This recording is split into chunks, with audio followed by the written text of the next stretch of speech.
Assalomu alaykum. Bu rastvorni qo'llashdan oldin описаниеni yoki kommentariyani o'qib chiqqaningiz ma'qul. Bu mendagi eng yoshi katta Zamyakulkos. Yoshi taxminan 3-4 yoshlar atrofida. Hozir yaqinroqdan ham ko'rsataman. Kamida 14-15 ta shoxi kesib olingan ko'paytirish uchun. Bu kichkinasi, detkasi, bu Calathea arbifolia. Namlikni juda ham yaxshi ko'radigan o'simlik. Mana shu hozirga aytganim juda ham mendagi eng yoshi katta Zamyakulkos. Mana shu joylardan shoxlari, eski shoxlari kesib olingan ko'paytirish uchun. Ularni ham videosini qo'yaman, albatta, juda ham qiziqarli videolar. Vermikulitda, fitilniy polivda, oddiy gruntda, suvda ko'paytirilganlari bor. Albatta, ularni ham kanalga video joylab boraman. Hozirgi ko'rsatadigan rastvorim ammiak yordamida, nashatirniy spirt yordamida tayyorlanadi. Har 14 kunda bir marotaba qo'llash mumkin. Mana kichkinasini ham ko'rishingiz mumkin. Bu ham holati yaxshi.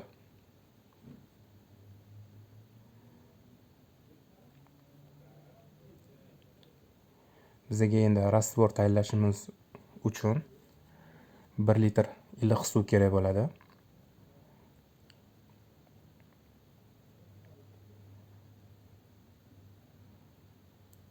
Kuz-qish mavsumida albatta iliq suvdan foydalangan yaxshi Zamyakulkoslar uchun.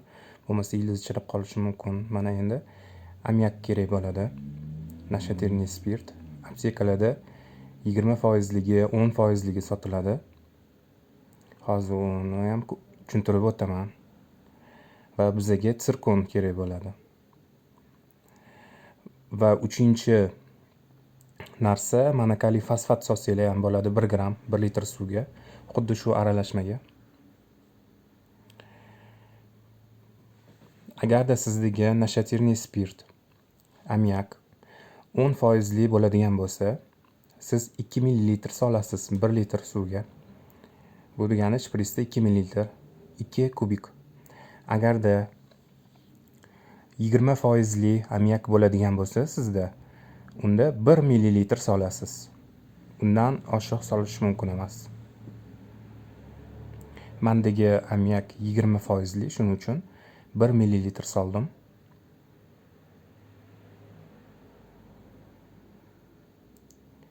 Endi bo'lsa sirkondan ham xuddi shu oldin ham aytib o'tganman, 4-6 tomchi solsanglar bo'ladi.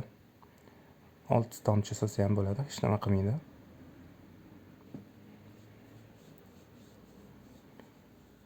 Xuddi shu rastvorga men monokaliy fosfat ham solardim, faqat hozir menda qolmagandi. Uni ham bemalol qo'shsangiz bo'ladi 1 gram 1 litr suvga.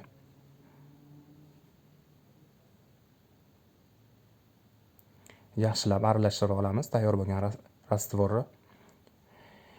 Keyin bu rastvorni quyishdan oldin, kamida 2 soat oldin gullarimizni, o'simliklarimizni ildizini yaxshilab namlab, oddiy suv quyib olgan bo'lishimiz kerak.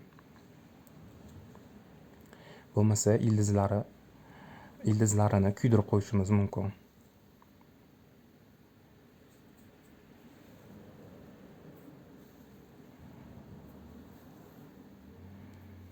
Mana endi rastvorimizni sekin-sekin, kam-kamdan o'simligimizni ildizlariga quyib chiqamiz.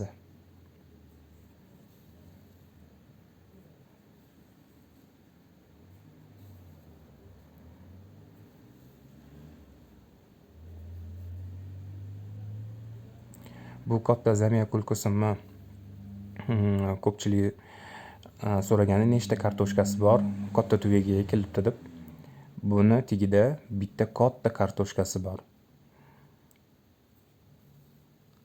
Juda ham katta kartoshkasi bor. Yozda perisadga qilayotganimda hattoki ildizlari sig'magandi. Ildizlari shunaqangi o'sib ketganidan ildizlarini yarmini kesib tashlagandim.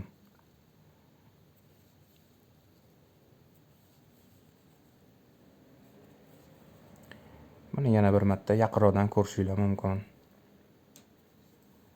Albatta, bundan qiziqarli bo'lgan, foydali bo'lgan videolarni yana joylab borishda davom etaman. Kanalga kanalimizga obuna bo'ling.